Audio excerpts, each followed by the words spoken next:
The aroma of freshly ground coffee beans wafted through the air, drawing in weary students like moths to a flame. Among them was Jack Thompson, his eyes bloodshot from countless sleepless nights spent poring over textbooks. As he pushed open the door to the midnight grind, the cozy coffee shop just off campus, Jack had no idea that he was about to stumble upon a secret far more terrifying than any final exam. The shop was a haven for students like Jack, open 24 hours with plush armchairs, soft lighting, and an endless supply of caffeine. It had appeared seemingly overnight a few months ago, quickly becoming the go-to spot for anyone needing a boost to power through their studies. Jack approached the counter, his footsteps muffled by the plush carpet. The barista, a pale woman with dark circles under her eyes, greeted him with a thin smile. "What'll it be tonight?" she asked, her voice barely above a whisper. "Triple shot espresso, please," Jack mumbled, fumbling for his wallet.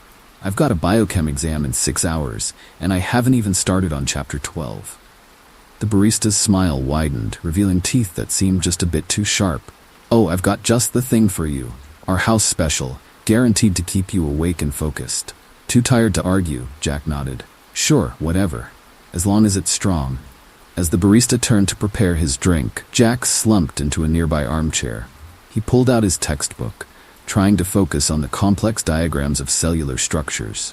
But his eyes kept drifting shut, his exhaustion threatening to overwhelm him. "Here you go, hon," the barista said, startling Jack from his doze. She placed a steaming mug on the table beside him.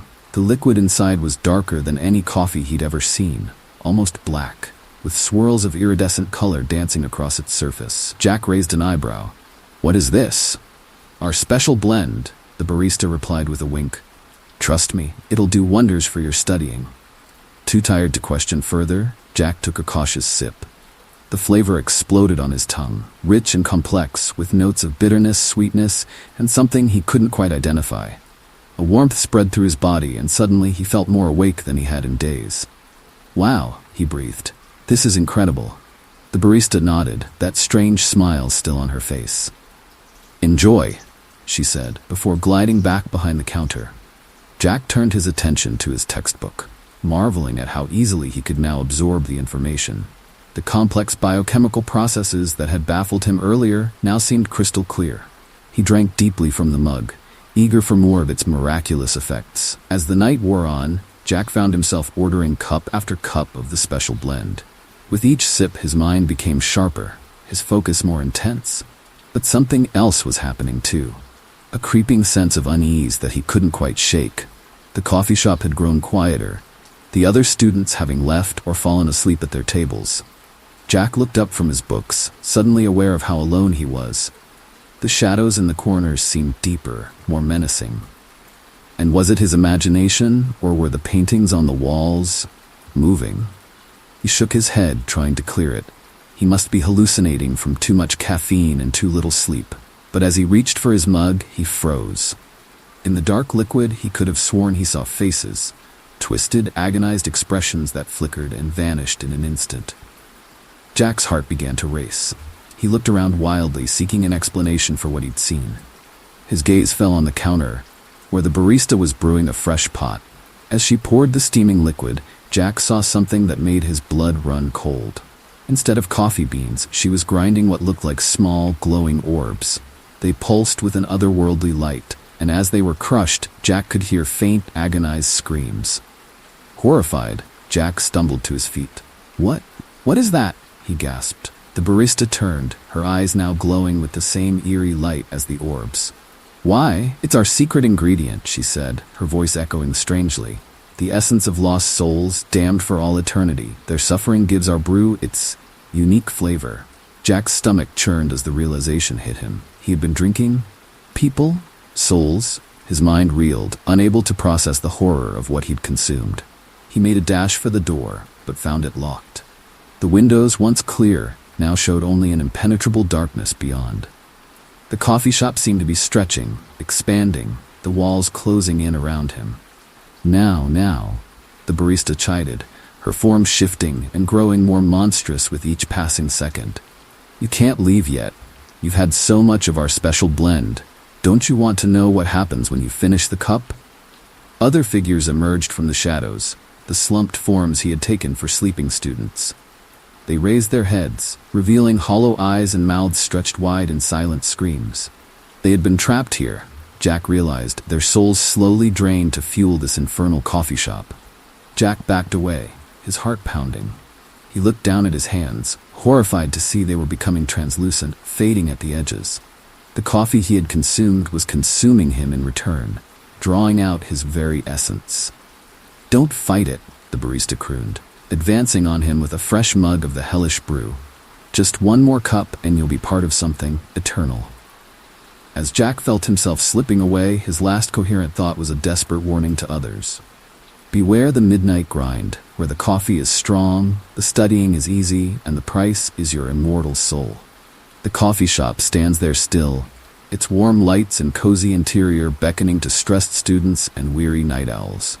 And if sometimes the coffee tastes a little strange, a little too rich and complex, well, that's just part of its charm, isn't it? Just be careful not to drink too much.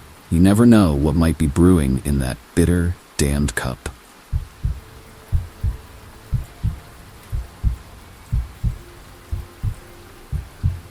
The misty mountains of Northern California cradled Serenity Springs Yoga Retreat like a secret whispered among the ancient redwoods. For Richard Hartley, a high-powered executive whose life had become a never-ending series of meetings and deadlines, this secluded haven promised a week of peace and rejuvenation. As he stepped out of his rental car, breathing in the crisp mountain air, Richard felt the weight of the world begin to lift from his shoulders. Little did he know that the path to inner peace would lead him down a dark and twisted road from which there might be no return. The retreat's main building was a sprawling log cabin, its windows glowing with warm, inviting light. Richard wheeled his suitcase up the gravel path, taking in the sound of wind chimes and the faint scent of incense on the breeze. A willowy woman with silver hair and serene eyes greeted him at the door. "Welcome to Serenity Springs, Mr. Hartley," she said, her voice as soft as silk. "I'm Celeste, the retreat's director. We've been expecting you." Richard followed Celeste into a spacious lobby adorned with Tibetan tapestries and potted bamboo plants. Other guests milled about, all wearing the same beatific expressions. Richard couldn't help but notice how flexible they all seemed, bending and twisting in ways that didn't quite look natural. "Our first group session begins in an hour," Celeste informed him. "I suggest you get settled in your room and change into something more pliable." As Richard unpacked, he couldn't shake a growing sense of unease. The other guests' eerie flexibility, Celeste's choice of words, it all felt off somehow. But he pushed the thoughts aside. He was here to relax, after all. No more paranoid overthinking. The yoga studio was a vast space with polished wooden floors and floor-to-ceiling windows overlooking the misty valley below. Richard took his place on a mat near the back, feeling self-conscious about his stiff posture and tight muscles. Celeste glided to the front of the room, her limbs moving with impossible grace. "Welcome, seekers of enlightenment," she intoned. "Today, we begin our journey to true flexibility of body, mind, and soul." As the class progressed, Richard struggled to keep up. While the other participants flowed seamlessly from one impossible pose to another, he could barely touch his toes. Sweat beaded on his brow as he strained to match their contortions. "Don't fight it, Richard," Celeste whispered, suddenly beside him.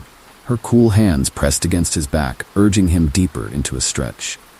"Let go of your rigid thoughts. Embrace the bend." A strange warmth spread through Richard's body at her touch. His muscles began to loosen, bones creaking as they moved in ways they never had before. For a moment, it felt wonderful, a release of tension he hadn't known he'd been carrying. But then the sensation changed. The warmth became heat, then a burning that seemed to melt his very bones. Richard tried to straighten up, to pull away, but his body wouldn't obey. Horror gripped him as he watched his arms elongate, twisting around each other like serpents. "What's happening to me?" he gasped, his voice distorted as his jaw stretched and warped. Celeste's serene smile never wavered. "You're transcending the limitations of your human form," she explained, as if discussing the weather, embracing true flexibility. Richard looked around the room in panic. The other participants were undergoing similar transformations. Limbs stretched and coiled, spines curved at impossible angles, and faces contorted into masks of blissful agony. They were becoming human pretzels, their bodies knotted and intertwined in grotesque sculptures of flesh. He tried to scream, but his mouth had stretched and twisted, muffling any sound. His legs began to bend backward, wrapping around his torso with sickening pops and cracks. The pain was excruciating, yet somehow distant, as if happening to someone else. "Don't resist, Richard," Celeste cooed, her own form now a nightmare of elongated limbs and impossible curves. "This is the path to true enlightenment. When the body transcends its rigid form, the mind follows." Through eyes that were sliding to the sides of his stretching face, Richard saw new arrivals entering the studio. They gasped in horror at the sight before them. But it was too late. The doors slammed shut, and Celeste's acolytes, the twisted forms of former guests, began to undulate towards them. Richard's consciousness began to fade as his body continued its grotesque transformation. His last coherent thought was a desperate wish that he'd just stayed at the office, where the only thing bent out of shape was his schedule. Days passed, though time had little meaning in the eternal twilight of Serenity Springs. New guests arrived, lured by promises of peace and flexibility. They too joined the writhing mass of contorted flesh that now filled the yoga studio. And at the center of it all was Richard. Once a stressed executive, now a living pretzel of impossible angles and endless bends. His mind, trapped in a body no longer recognizable as human, had indeed transcended into a nightmare realm of perpetual, twisted enlightenment. Occasionally, in moments of lucidity, Richard would see Celeste leading a new group into the studio. Her serene voice would wash over them, promising relaxation and release from the rigid constraints of the human form. And as the screams began, muffled by stretching mouths and twisting throats, Richard's own twisted form would quiver in a mix of sympathy and anticipation. For in the warped reality of Serenity Springs, true flexibility came at a terrible price. One paid in bent bones, stretched skin, and shattered sanity. And as the mist swirled around the mountain retreat, obscuring its eldritch horrors from the outside world, the twisted path to enlightenment claimed more victims, one pretzel-shaped transformation at a time.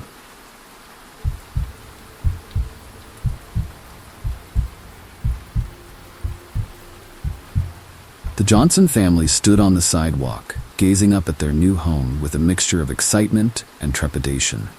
The two-story colonial, with its freshly painted shutters and manicured lawn, seemed the very picture of suburban bliss. For Mark and Lisa Johnson, along with their 10-year-old daughter Emily, this house represented a fresh start, a chance to put down roots in a quiet neighborhood far from the bustle of the city. As they crossed the threshold, keys in hand, they had no idea that their dream home was about to become a nightmare from which there might be no escape. The first few days in the new house were a flurry of unpacking boxes and arranging furniture. The Johnsons marveled at the spaciousness of the rooms, the gleaming hardwood floors, and the modern appliances in the kitchen. Everything seemed perfect, almost too perfect. It was Emily who first noticed something odd. "Mom," she said one morning over breakfast, "I think my room is smaller than it was yesterday."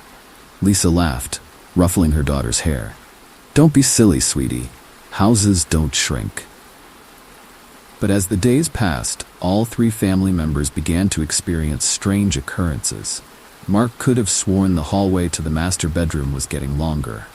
Lisa found herself having to stretch to reach the top shelves in the kitchen cabinets, which had seemed easily accessible when they first moved in. At first, they dismissed these observations as tricks of the mind, the result of adjusting to a new space. But then more disturbing events began to unfold. One evening, as Mark was hanging a picture in the living room, he felt the wall beneath his hand give slightly, as if it were made of flesh rather than plaster. He jerked back, his heart racing, but when he touched the wall again, it felt solid and normal. In the bathroom, Lisa noticed that the tiles seemed to shift and ripple when she wasn't looking directly at them. And more than once, Emily swore she saw the shadows in her room move of their own accord, reaching out with tendrils of darkness before retreating when she turned on the light. The house's appetite revealed itself in subtle ways at first. Small items would go missing, a sock here, a spoon there. only to be found days later in unexpected places, covered in a slimy residue that defied explanation. Then larger things began to disappear. A chair from the dining room vanished overnight, leaving behind only a damp spot on the carpet. Emily's bicycle, left in the garage, was gone the next morning, with only a few flecks of paint on the concrete floor as evidence it had ever existed. The Johnsons tried to rationalize these events, blaming forgetfulness or neighborhood thieves. But deep down, they knew something far more sinister was at work. As weeks passed, the house's hunger grew bolder. The walls began to pulse with a slow, steady rhythm, like the beating of a massive heart. Doors would slam shut of their own accord, trapping family members in rooms for hours until they mysteriously opened again. The floors became treacherous, sometimes turning soft and sticky underfoot, threatening to pull them down into unknown depths. The family took to walking on tiptoes, never sure if their next step would be on solid ground or into a gaping maw. Sleep became a luxury, as nightmares plagued their rest. They would wake gasping, sheets damp with sweat, feeling as if they had been slowly sinking into their mattresses all night. Mark and Lisa discussed leaving, but something always stopped them. It was as if the house itself was clouding their minds, making the thought of abandoning their homes seem impossible. And where would they go? Who would believe their story? The kitchen became a place of particular dread. Appliances seemed to have a mind of their own, the refrigerator growling like a hungry beast, the oven's pilot light flickering like a malevolent eye.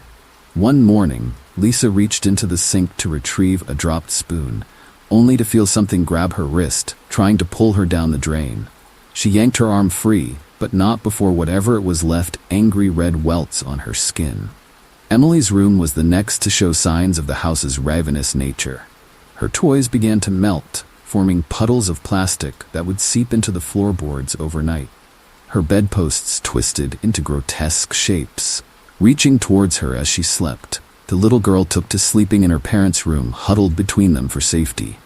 But even the master bedroom was not immune. The mirrors began to reflect distorted versions of reality, showing glimpses of a pulsing, organic mass behind the walls. The ceiling seemed to lower each night, pressing down on them as they tried to sleep. As the house's appetite grew, so did its boldness. Tendrils of wallpaper would reach out to caress the family as they passed, leaving behind burning welts. The floorboards would part like teeth, snapping at their heels. Even the air itself seemed thick and oppressive, as if they were breathing through a layer of invisible slime. The Johnsons' minds began to fragment under the constant stress.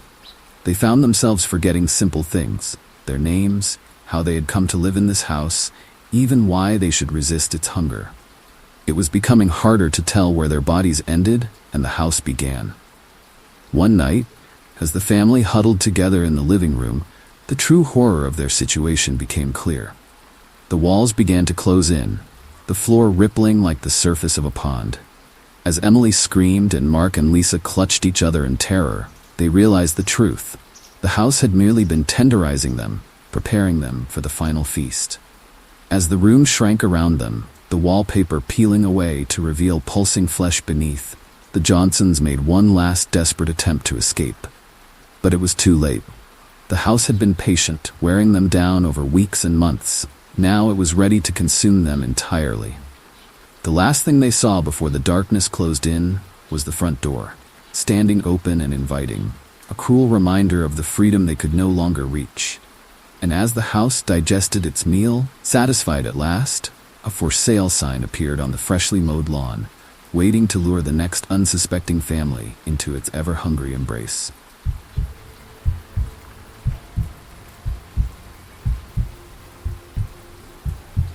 The sun-dappled streets of Millbrook came alive every Saturday morning as the weekly farmers' market bloomed into existence. Colorful tents and wooden stalls lined the town square, their wares a vibrant tapestry of fruits, vegetables, and artisanal goods. For health-conscious shoppers like Olivia Greenwood, it was a slice of paradise. Little did she know that on this crisp autumn day, her quest for the freshest organic produce would lead her down a path of unspeakable horror, where the line between farm to table and flesh to fork would blur into a nightmare of unwitting cannibalism. Olivia strolled through the market, her reusable canvas bags swinging at her side. The air was thick with the scent of earth and sweetness, punctuated by the cheerful chatter of vendors and customers alike. She paused at a stall boasting an array of plump, rosy apples. "Good morning," the vendor greeted her, his smile a touch too wide. "Care to try a sample? These beauties are fresh off the tree." Olivia nodded, accepting a slice. As she bit into it, her taste buds exploded with flavor, sweet, yet with an underlying tang she couldn't quite place. "Delicious," she murmured. "I'll take a dozen." As the vendor bagged her purchase, Olivia's gaze drifted to a neighboring stall. The vegetables on display were unlike any she'd seen before. Carrots curved like fingers, tomatoes pulsing with an almost lifelike sheen, and lettuce leaves that seemed to quiver in the breeze. Intrigued, she approached. The vendor, a wizened old woman with eyes like dark pits, grinned at her. "Ah, a discerning customer," she croaked. "You won't find fresher produce anywhere else, dearie, grown with special care." Olivia examined a bunch of what appeared to be radishes, their skin smooth and pale. As she lifted them, a chill ran down her spine. They felt warm to the touch, almost as if they had a pulse. "What's your secret?" Olivia asked, unable to tear her eyes away from the uncanny vegetables. The old woman's grin widened, revealing teeth filed to points. "Oh, just good soil and plenty of nourishment. These crops are practically part of the family." Something about the way she said it made Olivia's skin crawl, but she couldn't deny the allure of the produce. She selected a variety of items, each more strange and enticing than the last. As she continued through the market, Olivia noticed other shoppers examining their purchases with a mixture of fascination and unease. A man bit into a peach, its juice running down his chin like blood. A woman cradled a melon to her ear, her eyes widening as if she'd heard something impossible. At the far end of the square, Olivia came across a stall draped in dark cloth. The sign above it read "Specialty Meats" in spidery script. The vendor, a tall man with unnaturally pale skin, beckoned her closer. "Looking for something special?" he asked, his voice a silky whisper. Olivia approached cautiously. The cuts of meat on display were like nothing she'd ever seen, marbled with strange patterns, in shapes that seemed vaguely familiar, yet utterly alien. "What kind of meat is this?" she asked, her curiosity overcoming her growing sense of dread. The vendor's smile was razor sharp. "Let's just say it's locally sourced, very fresh. Would you like a sample?" Before Olivia could respond, he sliced off a sliver from one of the cuts. The meat was pink and glistening, its texture disturbingly similar to... Olivia's breath caught in her throat. Suddenly, all the strange produce she'd seen took on a horrifying new context. The finger-like carrots, the pulsing tomatoes, the warm radishes. It couldn't be, could it? She backed away from the stall, her heart pounding. All around her, the market seemed to shift and warp. The cheerful chatter of shoppers transformed into something more sinister. Moans of pleasure, mixed with undertones of pain. Olivia's gaze darted from stall to stall, seeing them now with new eyes. The apple vendor's too wide smile split his face unnaturally. The old woman's gnarled hands were stained with something darker than soil. And everywhere, the produce pulsed and quivered with unmistakable life. She turned to flee, but found her path blocked by a crowd of shoppers. Their eyes were glazed, jaws working mechanically as they sampled the market's wares. A woman offered Olivia a bite of what looked like a strawberry, its surface dimpled like human skin. "You really must try it," the woman insisted, her voice dreamy and distant. "It's to die for." Olivia pushed past her, desperate to escape. But as she ran, she felt her stomach lurch. The apple she'd eaten earlier sat heavy in her gut, its strange aftertaste blooming on her tongue. What had she consumed? She burst out of the market square, gasping for air. Behind her, she could hear the vendors calling out, their voices a cacophony of temptation and threat. "Come back, dearie. We have so much more for you to sample. Don't you want to know where it all comes from? Once you've tasted our produce, nothing else will satisfy." Olivia ran until her lungs burned, not daring to look back. When she finally reached her home, she collapsed on the bathroom floor, retching violently. But no matter how much she purged, she couldn't shake the feeling that something fundamental had changed within her. In the weeks that followed, Olivia tried to convince herself it had all been a horrible dream. She threw out everything she'd bought at the market, scrubbed her kitchen clean, and vowed never to return to that part of town. But late at night, she would wake to find herself standing in front of the refrigerator, salivating at the memory of those forbidden flavors. Her body craved something her mind recoiled from, a hunger that no ordinary food could satisfy. And every Saturday morning, as the sun rose over Millbrook, Olivia would hear the distant call of the market. The vendors were waiting, their stalls stocked with fresh produce that was all too human. She knew that one day her resolve would crumble, and she would return, another unwitting cannibal, in a harvest of flesh that never ended.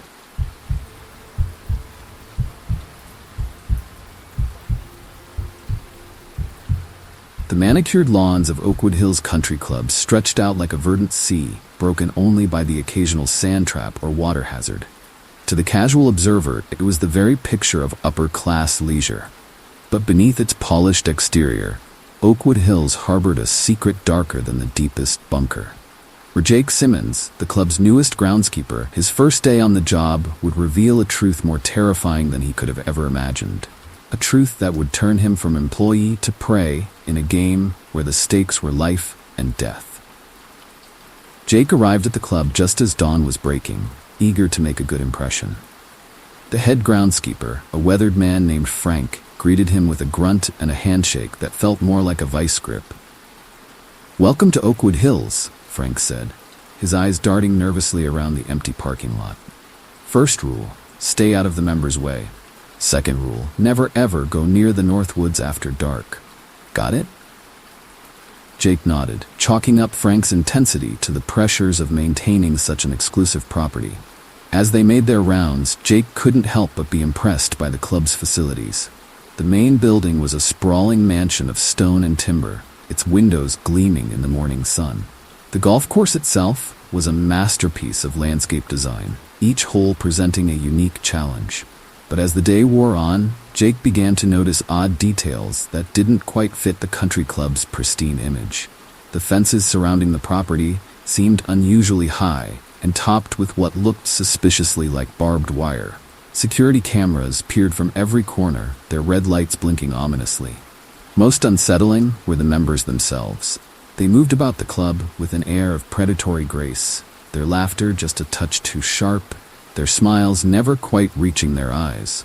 More than once, Jake caught them staring at him with a hunger that made his skin crawl. As evening approached, Jake was tasked with raking the sand traps on the back nine. The lengthening shadows played tricks on his eyes, making him jump at every rustle in the nearby woods. He couldn't shake the feeling that he was being watched. A twig snapped behind him, and Jake whirled around to find himself face to face with one of the club members. A tall, aristocratic man with silver hair and cold blue eyes. "Ah, you must be the new groundskeeper," the man said, his voice smooth as silk. "Tell me, boy, are you fast on your feet?" Jake stammered a response, unnerved by the strange question and the man's predatory gaze. The member chuckled, a sound devoid of warmth. "I do hope so. It makes the game so much more exciting." Before Jake could ask what he meant, the man melted back into the shadows, leaving Jake alone with his growing sense of dread. As darkness fell, Jake hurried to finish his tasks, Frank's warning about the North Woods echoing in his mind. But as he made his way back to the maintenance shed, he realized with a sinking heart that he had taken a wrong turn. The trees loomed closer, their branches reaching out like gnarled fingers. A distant sound made him freeze, the baying of hounds followed by excited shouts. Panic gripped him as he remembered the member's odd question. Was this the game he had mentioned? Jake's instincts screamed at him to run, and he obeyed without hesitation. He plunged into the underbrush, his heart pounding in his ears. Behind him, he could hear the dogs getting closer, their howls mixing with the laughter of men. As he crashed through the forest, Jake caught glimpses of shadowy figures moving through the trees. The members of Oakwood Hills, dressed in hunting gear, their faces alight with the thrill of the chase. In their hands were not golf clubs, but weapons, crossbows, spears, and gleaming knives. Jake ran until his lungs burned, desperate to find a way out of this nightmare.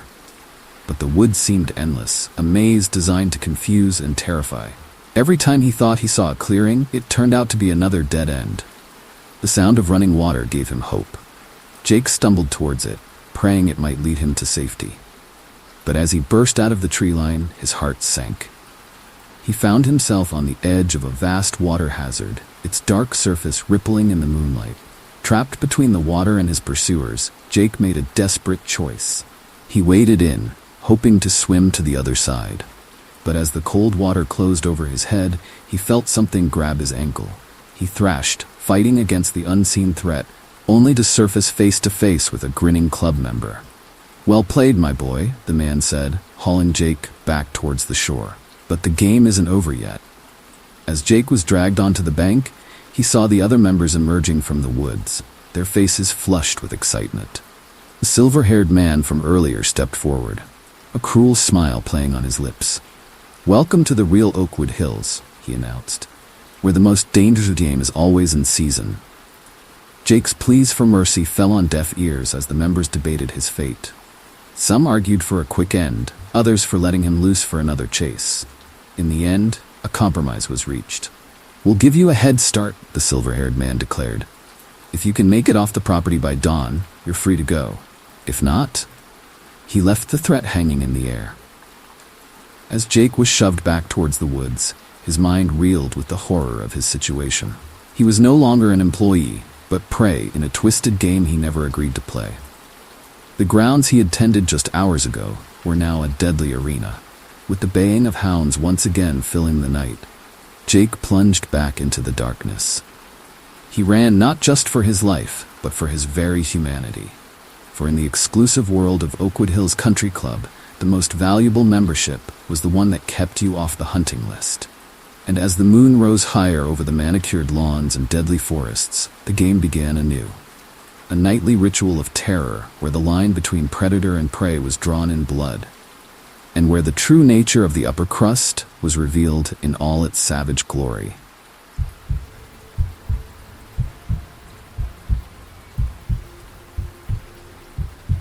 We hope you enjoyed this chilling tale.